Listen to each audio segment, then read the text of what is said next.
Hello, and thank you for joining us today for Frost & Sullivan's latest webinar. Today's event is titled Healthcare's Challenges with Blockchain, a Promising but Bumpy Ride. My name is Anna, and I oversee Frost & Sullivan's Growth, Innovation, and Leadership briefings. Our topic for today will focus on how blockchain and emerging DLTs offer the potential of a shared platform that can improve access control, authenticity, and integrity of protected data. Before we begin today's event, I'd like to go over a few quick notes. This presentation will be available immediately on demand. We encourage you to ask questions throughout the presentation, and you can do that by clicking on the Ask a Question button. You can also safely share this briefing at any time by clicking on the Share button. We will have some detailed slides on today's presentation, so there's a full screen feature available to you at the bottom right-hand corner of the screen. Our presenters today are Galmajed Behera, Industry Analyst for Frost & Sullivan's Visionary Healthcare Practice. And joining us today, special guest speakers, John Bass, Founder, CEO, Hashed Health, Dr. Naveen Ramachandran, Healthcare Specialist in Distributed Ledger Technologies, IOTA Foundation, and Data Researcher at UCL. Dr. V. Dushi Savant, Clinical Faculty, Stanford University Hospital, Co-Founder, HealthChain. With that, I would now like to hand the presentation over to Galmajed. Well, thank you, Anna, and hello, everyone. Now, moving on to the agenda for today's briefing, as you can see, we have divided this briefing into 5 major sections. And the first section would give you a quick understanding about what are blockchain and emerging distributed ledger technologies and how do they work, and some of the key properties that make blockchain and distributed ledger technologies unique. This will be followed by specific insight on the role of blockchain in healthcare industry, digital transformation journey, and how to differentiate the hype from reality, especially for healthcare realistic use cases using blockchain. Now, most importantly, on the third section, we will also discuss some of the key strategic imperatives and success factor to accentuate why any healthcare industry participants should care about blockchain now. And finally, we will open our expert panel to answer some of your direct questions. Now, moving on to the next slide, here we have the first poll question for the day. And as you can see, the first poll question goes like this: what is the most critical roadblock for healthcare industry digital transformation journey? And the options are: option A, challenges around healthcare data interoperability, issues around cybersecurity; option C, patient data ownership challenges; option D, fragmented health IT system and standards; and option E, issues around incentivizing or monetizing digital health business model or initiatives. The line will be open for next 2 to 3 minutes for all the participants to cast their votes. And as we cast the votes and we collect the results, let's move on to the next, proceed with the briefing and move on to the next slide. Now, moving on to the next slide, here we want to understand what is actually blockchain at a very high level. And in fact, as we know, the blockchain technology is today very red hot, and everywhere it is making headline, and everybody is talking about blockchain and its immense potential across multiple industry verticals. However, we know that the blockchain concept is still nascent, and today there are many definitions with evolving applications potential for blockchain and emerging distributed ledger technologies. Now, despite all these hypes for many people across different industry verticals, the blockchain concept still seems very difficult to grasp, which makes it one of the most misunderstood technologies for the year.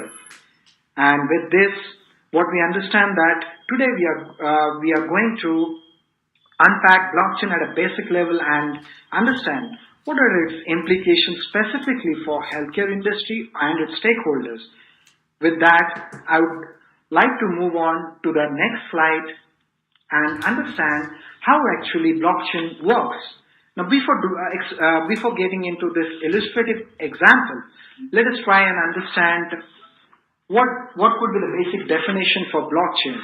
So, if we filter out all the hypes and technical jargons for blockchain technology, at its simplest term, it is a distributed and immutable. Now, when I say immutable, it is write once and read only record of digital events that is shared peer-to-peer between different parties in a network database system. Now, with that, let's move on to let's see the illustrative example to understand how it works and how it is different from the current systems or workflow, either for transacting any healthcare data or transacting in money or even any digital contracts or assets. Now, start with the example. Let's assume Adam, who is in US, wants to transfer some money or sign a contract amount with Becky, who is currently located in UK. Now, to do this international transaction for a money transfer, Adam would either use a bank, which is basically a wire transfer, or a trusted third-party broker to process and validate the transaction. Now, generally, this third-party services, as we know, would cost some service fee as part of the processing charges.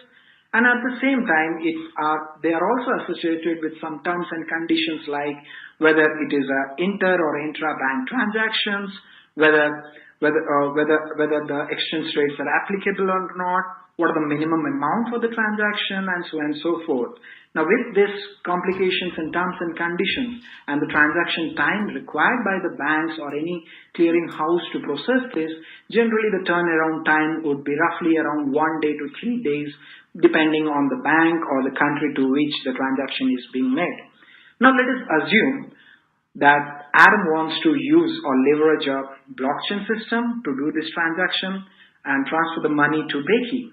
Now, in order to do so, Adam needs to just define the transaction by adding the details, and by doing so on a blockchain network, instantly an encryption code is generated as a first step, and then the transaction is broadcasted or initiated and a block is created on the system. Now, it is important to note that these transaction details are cryptographically secured on a blockchain network that are still till date impossible to hack, and unlike the traditional bank or a wire-based transfer systems or workflows, these are much more secured against malicious activities or the risk of identity theft while doing a transaction online. Now, moving on to the third step, which is the authentication process. So, how does the transaction gets authenticated, and why, of course, it is efficient than traditional processes by using a bank or a clearing house? Now, as we know that blockchain being a decentralized ledger or a peer-to-peer system, when a new block of transaction is created, these are autonomously weighted with network consensus by verified members, often called as miners in the system, that satisfy certain conditions which make blockchain a trusted system even for transacting between unknown parties. With that, now we know that what makes the validation process for this blockchain systems different is that from traditional electronic payment network is that they don't need for an issuing bank any acquiring bank or a merchant account or a mandatory centralized clearing house such as Visa or MasterCard, which generally hold on to fund until they process transaction at the end of each day. So with this, a new block is added, and once the network participant approve the transaction as part of the fourth step, the transaction get verified and it get added to the list of recently authenticated transactions, creating a chain of blocks, and that's where we see the fifth step where actually the blockchain concept or the terminology comes in. Now, it is important to note that these blocks have unique reference code that are timestamps and immutable. And finally, with this, the amount or the ownership of money or contract is autonomously transferred to the recipient, in this case to the Becky. Now, with this, we know that the typical transaction process on blockchain would not take one day or 3 days. Rather, it can be completed in just 5 to 10 minutes, and it can be even lower for some of the emerging systems that are coming in the place. And with that, So putting that into a nutshell, blockchain system make any digital transaction more cost efficient and timely by disintermediating some of the high cost intermediaries or gatekeepers. And they also provide a sense of additional layer of security and trust to do any digital transaction using blockchain systems. And there is always a scope to add on application layers on top of a blockchain system and enable additional functionalities such as public or private keys or self-execution mechanism using a smart contract and so forth. Now, as we understand a basic understanding about how blockchain works, let's move on to the next question, next slide, where we understand about how has the blockchain technology evolved over the next in the last 5 to 8 years of time, and what are some of the key milestones or some key technologies in this space. Now, as mentioned in the beginning of this presentation, the blockchain concept is still nascent and widely misunderstood, and in fact many people commonly identify blockchain with Bitcoin, which is by far the most commonly known implementation of blockchain technology. But Bitcoin, as we know, is only the tip of the iceberg of several hundred applications using the blockchain system. Now, put it even more simply, let's flash back to rather the early 90s days when internet was the buzzword. Now, people understood the internet and its application with a tunnel view around its early use cases, such as internet is only applicable for emailing or texting. But however, today we know, and in fact we use the diversified applications running on internet and several applications around it. And also it is important to note that some of the biggest companies in this world the internet is the core foundation for the business model, such as Google and Microsoft. Similarly, today confusion around distributed ledger technologies or blockchain is not because of its fundamental properties at the protocol layer, but rather because of the hype around yet unproven use cases. Now, entering the innovation cycle, in the past 5 years or 8 years, the blockchain distributed system has evolved beyond the cryptocurrencies, as we can see on the slide. We started in 2008 with Bitcoin, and Ripple in 2012, which are pretty much like cryptocurrencies. And then we moved on to the second applications or evolution that is called as decentralized processing, either by Ethereum and other solutions available in today. And finally, we have also seen the decentralized database such as BigChain and DB. And with that, we know that the innovation cycle is on and rolling, and many other emerging distributed ledger technologies such as IOTA Foundation blockplace DLTs are a part of fine-tuning the process to make the blockchain or the DLTs more efficient as we move forward. Now, with that, I would like to hand this briefing over to Dr. Naveen, who is from IOTA Foundation, to discuss some of the differential value proposition for IOTA blockchain distributed ledger technologies and its intended solution for healthcare industry specific use cases. Over to you, Dr. Naveen. Thank you very much. Would you mind advancing the slide to the next one? Sure. Oh, okay, I think I can do that. Right, here we go. I did that too. Hello.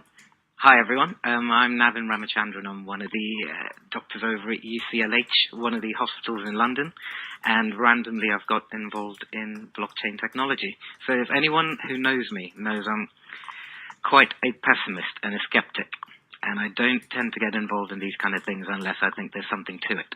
And over the last few years, when we've been looking at traditional blockchain technologies as opposed to the wider distributed ledger space, I've been a bit disappointed, and I want to take you through the journey of why I've been disappointed.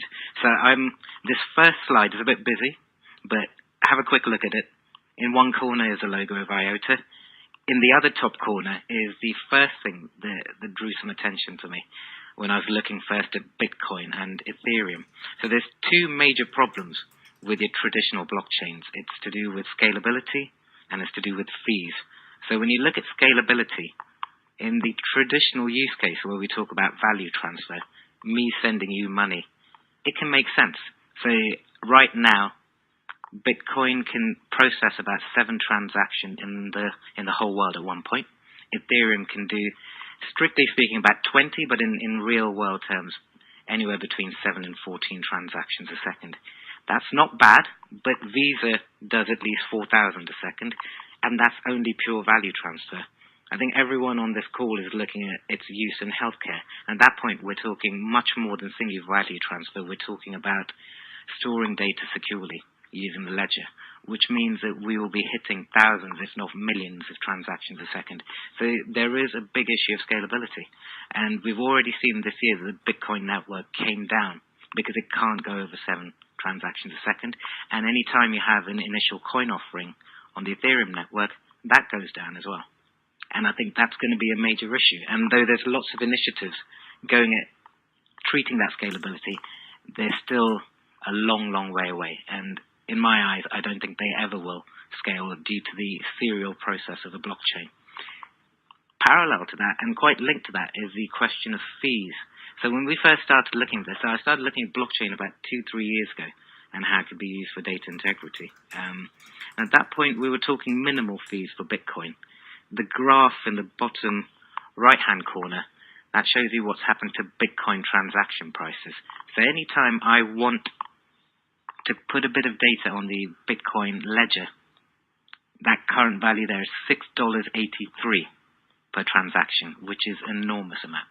So if we're using it for pure data storage, I don't think that's feasible. Even something like Ethereum, which is much cheaper, is now 15 cents a transaction. You can see that in the bottom left-hand corner.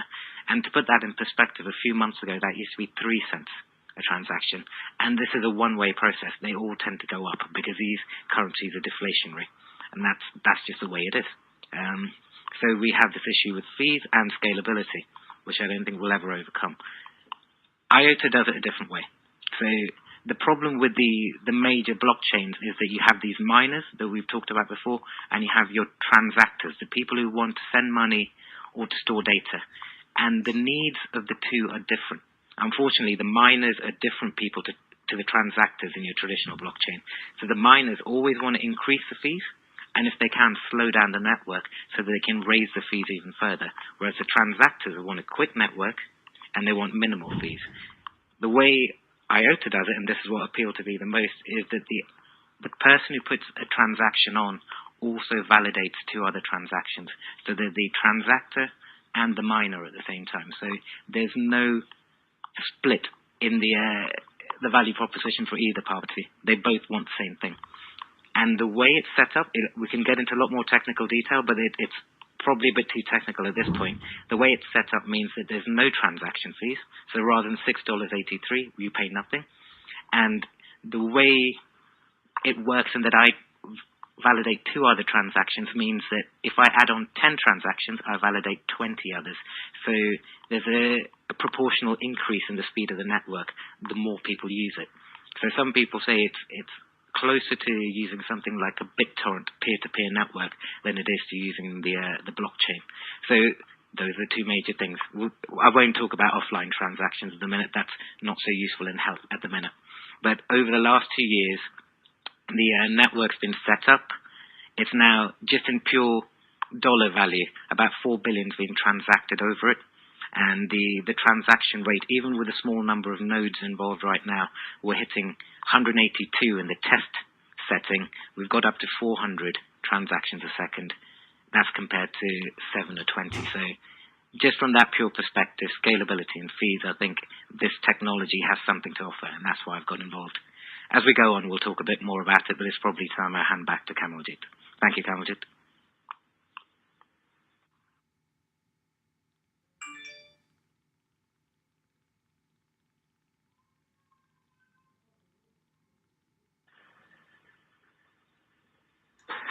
Anna, with this, we move to the next section, and before that, I would request Anna to share the results for the first question. Over to you, Anna.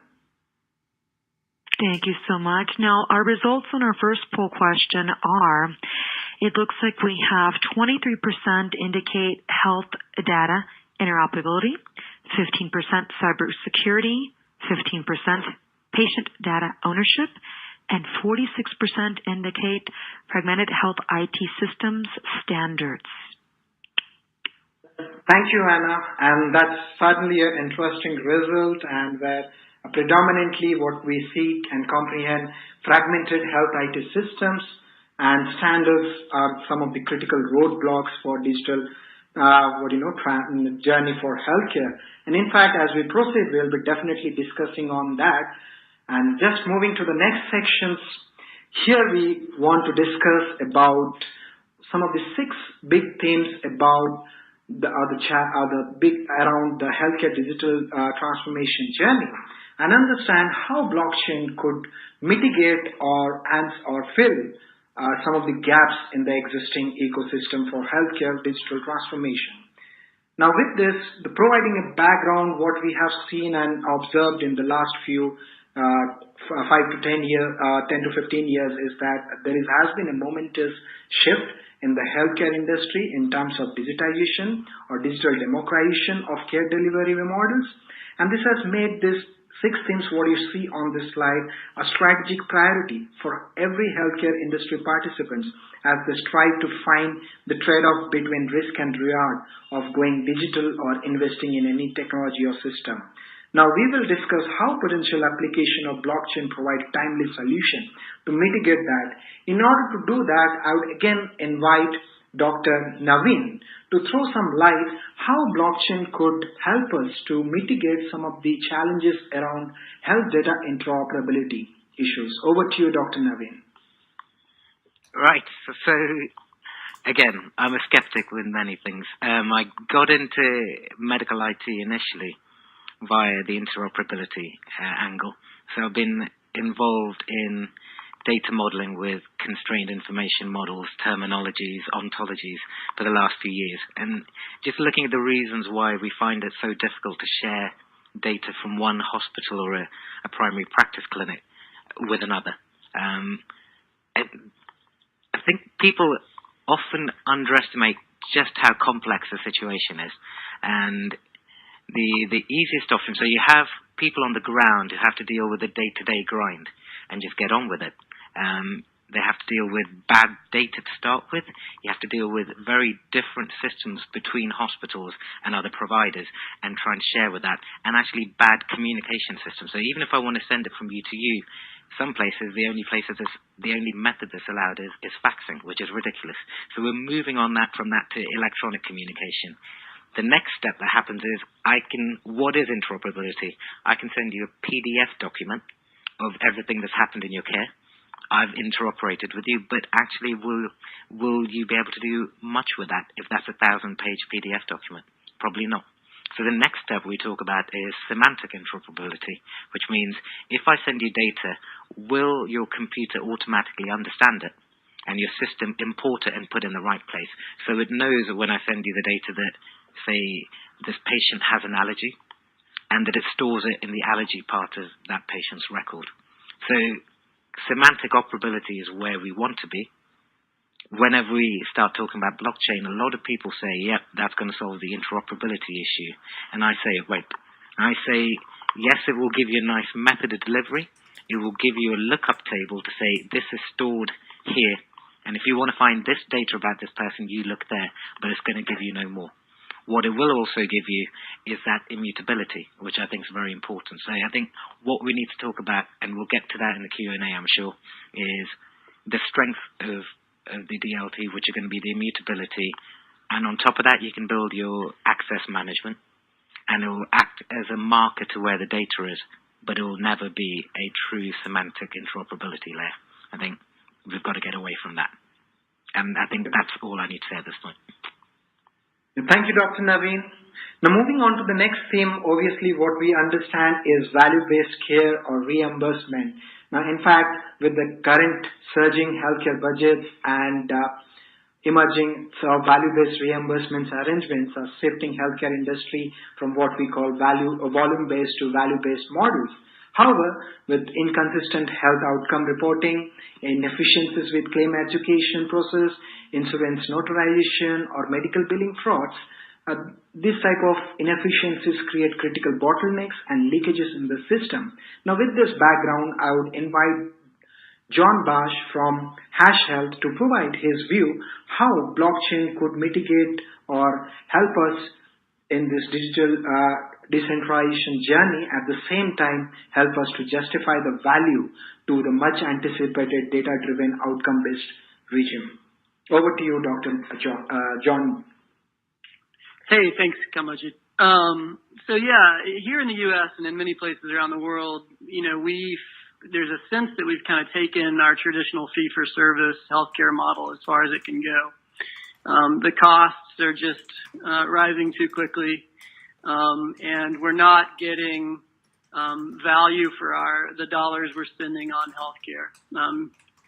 Here in the U.S., we're on a path towards $5 trillion in healthcare in the next 5 to 10 years, and it's simply climbing too quickly. And at the same time, for example, medical errors are the third largest cause of mortality behind heart disease and cancer. So we're clearly not getting the value for our dollar that we need to, and something must be done. So there's a transition that's going on, as Kamalji described, from a volume-based fee-for-service framework towards more of a value-based framework.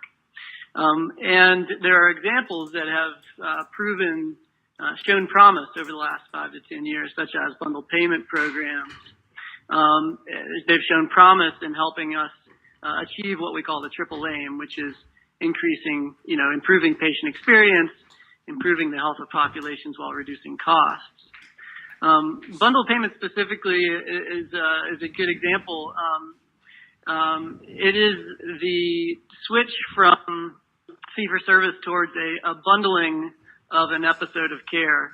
So, for example, a hip or knee replacement, instead of each participant in that care process charging or maximizing their own charges without any regards to the outcome for the patient, we switched to a model where we put basically a reimbursement wrapper around the surgeon, the anesthesiologist, the radiologist, the acute care hospital episode, and the post-acute episode, and they're all paid in one lump sum, and they're all reimbursed in a way that aligns them around the quality metrics that are required for the patient.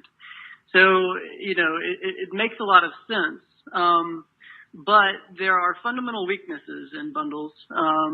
There's issues around trust between these different participants, at least here in the United States, where none of them work for the same companies. They're all independent. There are still incentive issues. It's better than fee-for-service, where everyone's incented to maximize their own reimbursement with no eye on quality. But the incentive process is still weak because almost all bundles are basically reconciled a year after the procedure. So, for example, for a surgeon, a year later, that is kind of too little too late to really drive behavior. And there are a lot of administrative and cash distribution challenges. Why is this the case? Because the bundled payment programs and all value-based care today is built off of fee-for-service rails. We're still using the same fundamental infrastructure that we had used for a volume-based system. So a volume-based system is purely based on transactions. A value-based system is based on the balance or the relationship between a transaction and the outcome that transaction produces. And this is what makes it a really interesting opportunity for blockchain and distributed ledger technologies. We have this concept of programmable value with blockchain. Blockchain can be programmed to facilitate the connection between cost and outcomes. The shared ledger is designed to facilitate trust across many different actors who don't or won't trust each other. The idea of creating a shared record of patient interactions and patient touch points across a complex episode of care with many actors is not that much different from some of the use cases that were described in the beginning of this webinar. So there's a lot of interest in using the blockchain to basically start a new conversation or create a new framework upon which we can solve some of these complex value-based care challenges. Thank you, John. That was really helpful. And in fact, John, what rightly touched upon some of the key other themes such as healthcare consumerism and incentivizing or monetizing digital health models. Reason being, as he mentioned, this trusted workflows where we are not talking about transacting on a bundle based payment or a volume based or a transaction basis, but it is more over on a relationship or a strategic relationship basis. So with that, I think one of the key aspects, being mindful of the time, would be the personalized health and precision medicine practice, and it would be interesting to gain insight how actually blockchain can play a role in that area. Now, to unravel that, I would invite our third panelist, that is Dr. Sullivan, to share her experience and some of her findings, how blockchain could actually play a role in this personalized healthcare journey as we move forward. Over to you, Dr. Sullivan. Hi, this is Dushi Savant. I'm a psychiatrist at Stanford. And about personalized health and more precision medicine. So first we need to understand what is the barrier to that in the current system. And the current ecosystem, the healthcare ecosystem, has entrenched interests. It's I'll give you an example of how this interest is entrenched. There is a town in Pennsylvania called Erie. If you've heard of the Erie Railroad Wars, they used to have a 4-foot gauge for the railway transportation, and the new gauge was 6 foot, and this whole town's economy was set up around transferring goods from the 6 foot to 4 foot and back to 6 foot for freight trains. Similarly, the current ecosystem wants it to be slow and inefficient. And what happens is that it causes forces of centralization, that the data everyone holds on tightly to their data because data is power. And for example, a university hospital will have my data, and I want to go to a doctor. Let's say I want to have a knee surgery, and there is a doctor that I like in the community who's running his own practice. But I might think, well, this university hospital has my data already. I had a back surgery here. It would just be easier for me to go there again instead of going to this highly recommended doctor, because it's just too hard to transfer all this data, and I feel more secure when I just go to this old place. So that creates this lack of me wanting to go anywhere else. So blockchain. So how does blockchain do that? So blockchain, if we give power back to the patient, if patients have their data and the data goes through blockchain, this data is immutable. I can trust that data. When the patient goes to a doctor, be it in the community, be it a private practitioner, be it a university hospital, the data travels with them. So when I see a patient who shows me all of their data, I can make better decisions. I can I don't need to order repeated tests. So I believe blockchain has brought us to this point where these forces are starting to break. And also it provides a platform to use various apps. So for example, there are thousands and thousands of healthcare apps for heart disease, for diabetes, for mental health, you name it, and it's there. But those apps don't have the data. When patient has the data, the app can access the data with patient permission.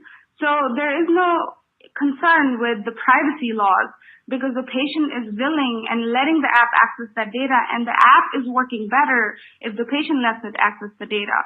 So it makes the healthcare more personalized in the sense that patients can pick and choose wherever they want to go, and patients can take their data with them, and the doctors can practice better decision making and and not increase the price of healthcare by ordering duplicated tests. And on the other hand, in technology-wise, it helps to use various apps. So a patient with diabetes can pick the best rated app for monitoring diabetes, or a patient with heart disease can pick the best rated app and not be dependent on human factors, right? Not be dependent on their doctors all the time for little things. It's hard to get people to do what's good for them. So it's hard for humans to chase other humans to get what they need to do, but it's easier if we get help from apps and computers to get them what they need to do and improve their own health. So I believe that's how blockchain can provide personalized health and precision medicine. So back to you, Kamaljeet. Thank you, Dr. Sullivan, and that was really helpful to understand from a ground reality perspective how blockchain can help to personalized healthcare journey. And moving on to the next slide, what we want to understand is, we know that with all these possibilities of blockchain around some of the bigger themes, it is important to understand as well what are some of the immediate use cases versus what are some of the use cases that we still have to wait for in a mid-range or 5 to 10 years down the line to actually leverage the blockchain opportunity with specific reference to healthcare applications. Now, given blockchain timeline for healthcare use cases, provide the adoption train for the selected healthcare use cases by gauging current and potential proof of concepts that are available today or are commercially deployed and demonstrate more convincing opportunity. However, this timeline adoption trend is expected to vary across countries and health systems.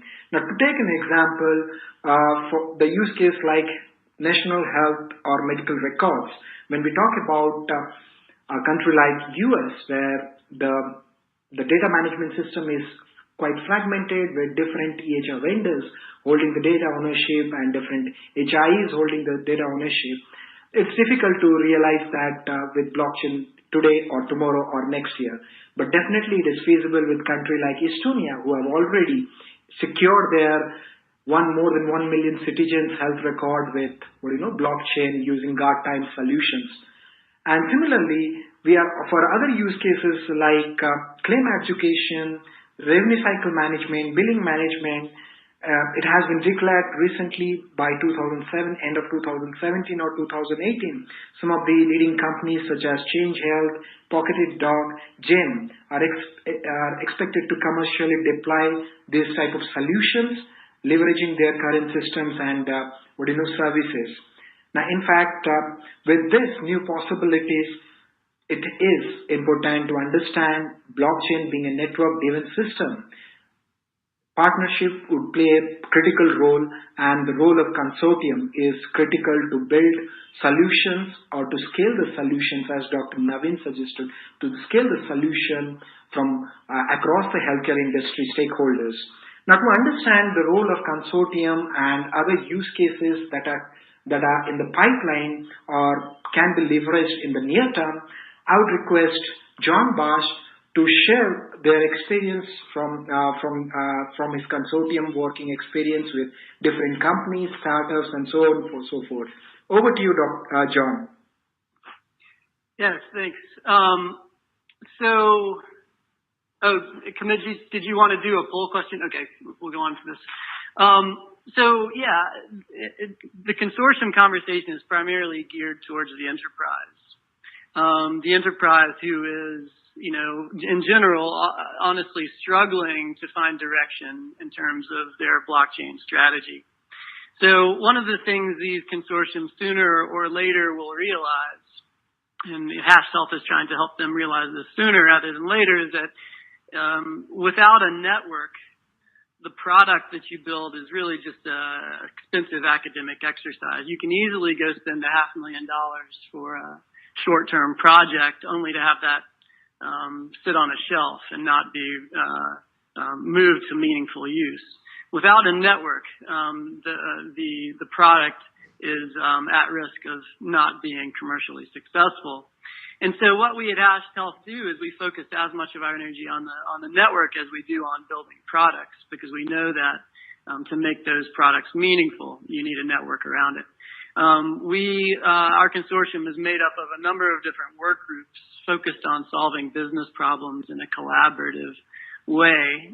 Hashed works with them to, upon joining the consortium, create a focused strategy that includes a business plan and a technical plan and a commercialization strategy, and then begin what we call a phased approach towards moving their concept or from concept to commercialization or concept to meaningful use.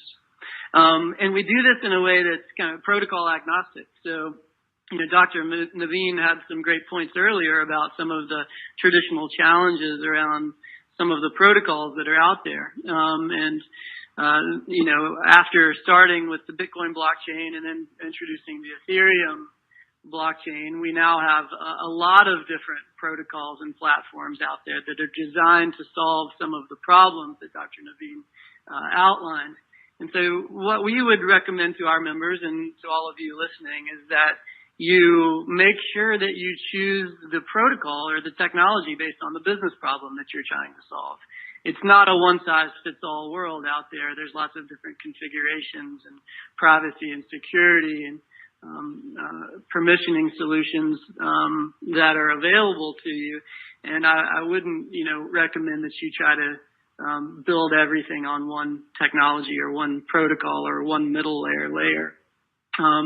In fact, we've already had one project that we did with the state of Illinois around provider directories and provider licensure, where we ported that product from one protocol to another because of some of the technical and business level sustainability concerns that we had around that protocol.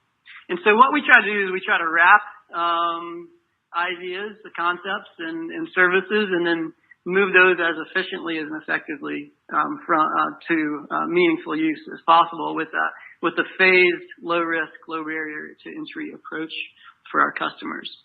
The projects that we're working on to date are in a few key areas. We are active in a lot of different identity projects. That's both on provider identity, so this concept of decentralized provider identity, where you've got your core provider identity, and then you've got these extensions of a physician's identity that include things that go in the provider directory, which is the database that a payer uses in order to pay claims. And also things like outcomes data and credentialing and micro-credentialing and other things. We also are active in patient identity, which has a lot of different facets, including I kind of bundle medical records into patient identity. IoT, we have some different IoT products. We both have clinical IoT, which is, for example, we've got a project where we're aggregating bringing wearables data onto the blockchain and then writing smart contracts that allow people to create challenges and create events based off of a population of IoT or a group of IoT consumers. And then we also have supply chain IoT. So that's mostly focused on kind of track and trace and sensors on supply chain transitions across the supply chain. Payments, we talked about bundled payments and value-based payments earlier. And then also clinical trials. Lots of interest in a variety of different clinical trials topics, including things like e-consent, IRB, and the streamlining the complex management of multi-center clinical trials. So in all of these key areas, we try to find simple gateway use cases where we can solve a problem in like today's world. We solve, for example, the state of Illinois, we're solving an interstate medical licensure problem today while we're building the foundational pieces of the larger decentralized physician identity concept. So we're kind of building these foundations for the future as we're solving today's issues. And so we kind of take a long-term approach, and we look for things that can stand up quickly and solve problems while we build the infrastructure for tomorrow. So that's a quick overview of kind of how we approach the market, Kamaljit, and I'll be happy to hand it back to you now.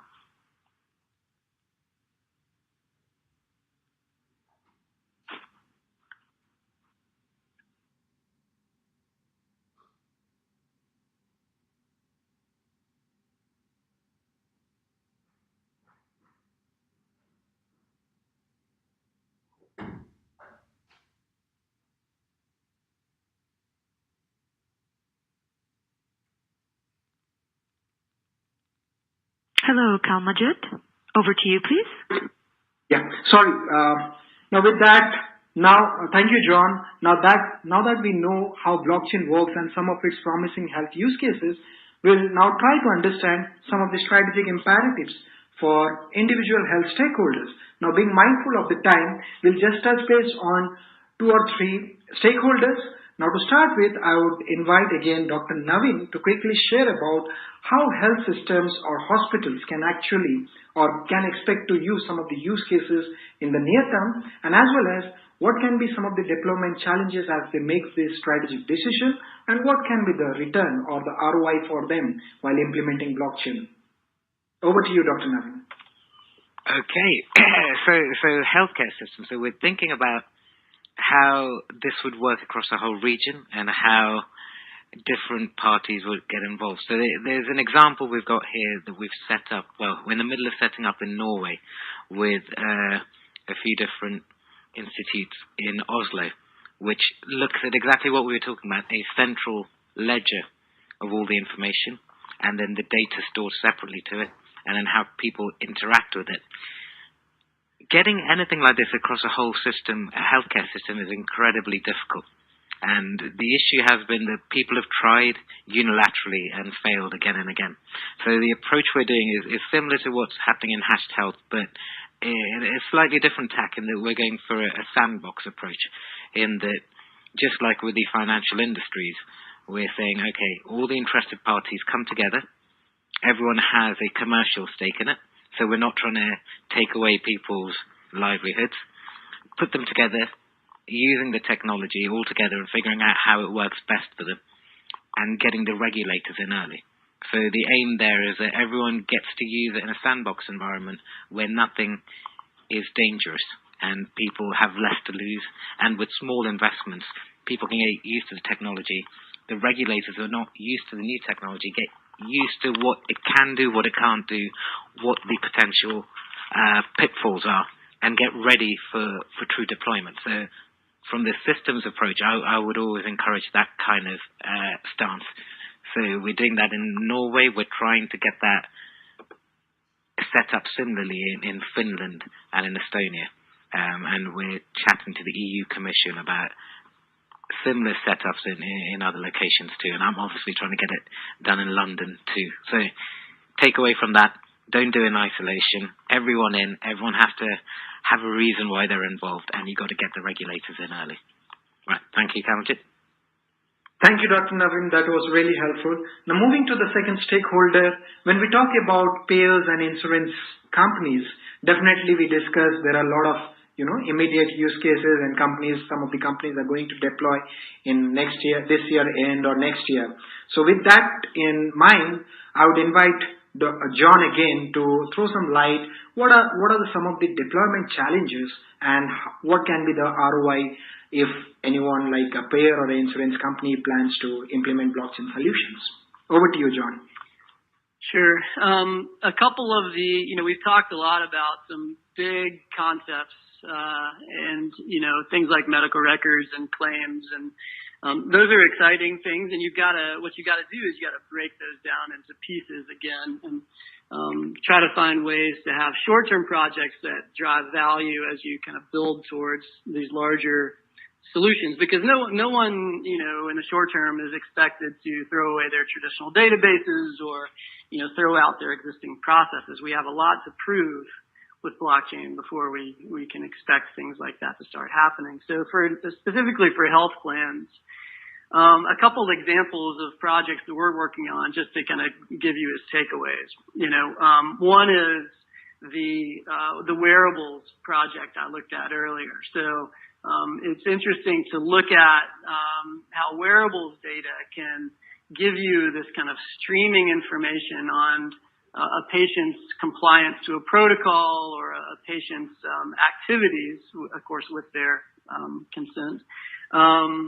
And then by bringing that information onto the blockchain, you can start to look at, what you can do in terms of alerts and kind of signals that are meaningful to you. We also talked about some of the bundle payments and other kind of value-based payments concepts. I won't go back over that. But another good short-term concept that we're active in is around provider directories. So each payer has a provider directory, and there's a lot of churn in those directories. Those directories are needed to be updated, or there's fines and there's claims processing failures that happen. These are directories that hold a physician's information that allow that physician to treat a patient or be paid for the treatment. And it's a great example of where decentralization could make a big difference. Right now, each independent payer has their own directory, and they're all kind of tracking the same data on the same people, including licensure and credentialing and a lot of other things. And there's a lot of primary source verification that has to go on throughout the year, over and over. And it's this kind of big mass of manual processes. And so creating a shared ledger of that information across health plans and across the other constituents who are needed to attest to certain things within that directory is something that makes a lot of sense. And it's not competitive, and there's not a lot of sensitive information in it. So for these reasons, it's a great kind of short-term use case that we see a lot of progress being made around. That it's not super sexy, like medical records and some of these other things, but it's a costly and cumbersome process that can be resolved through a decentralized ledger. I think we will begin by having this be a kind of permissioned ledger because that's what the market's demanding, and we'll see how it evolves over time. But those are a couple examples of real kind of short and medium term projects that help us get towards some solutions for the payer. And one other thing I'll mention is that Change Healthcare, just last week, our client Change Healthcare announced an initiative to use blockchain to begin improving the processing of claims. And their hope is to have that working in production in the short term, 2018. And they believe that they can really drive down the cost of claim transactions and create new services. So this is an example of a forward-thinking company in this area of claims that has some great ideas and some great network that can bring to bear that will help all of these. If we get more people like that, it'll help all of these programs move a lot more quickly. Thank you, John. And now, being mindful of the time, we can always, if you have any questions for other stakeholders such as healthcare consumer, pharma company, or medtech, feel free to write back to us, and we will definitely reply back to that. With that, I would now pass on to Anna to open the session for Q&A from the audience. Anna, over to you. Thank you so much. We have about 5 minutes left, so we'll take a question, and then again, any other questions that we do not address live, we'll take that offline via email. So our question here, is personal health information posted to the blockchain, or is that data held off-chain with pointers held on the blockchain instead? I think I alluded to that at one point in that it's Navin here, that you should never ever store personal confidential information on the chain because you have an immutable ledger there. So our take on this is that you store a hash of the data, which basically says this is the state of the data, so you can't change it. Something you can look back to say that's what it looked like and it hasn't been changed. But you store the hash and a pointer to where the data is stored. So there's a stage here, and I think John mentioned this about people using permissioned ledgers, which means, it's private, and so, yeah, it's fine to store this data. I don't buy into that at all, because the issue with a permission ledger, personally for me, it just doesn't make any sense why you have a distributed ledger anymore. Because, again, with a permission ledger, you now have about 3 or 4 people, or a small group of people who are now the miners, and they can actually be easily attacked. The whole point of a distributed ledger is it's spread across, and it's very hard to take over the whole network. If you're going to be doing something like that, something like Apache Kafka, using a system such as like event sourcing, which stores the data and keeps it safe, and works at about 1 million transactions a second, is a much more cost-effective way of doing that than having a permission ledger, which you can alter just as easily. But yes, going back to the initial question, only a hash of the data and only a pointer, not the real data. Thank you, Anna. Thank you so much, Dr. Naveen. So then at this point then I'm going to end the session now. I want to thank John Bash, Hast Health. I want to thank Dr. Naveen, and I want to thank Dr. Savant for joining us today. Again, any questions, additional feedback, please contact us with the information provided on your screen at this time. Thank you for joining us. Enjoy the rest of your day.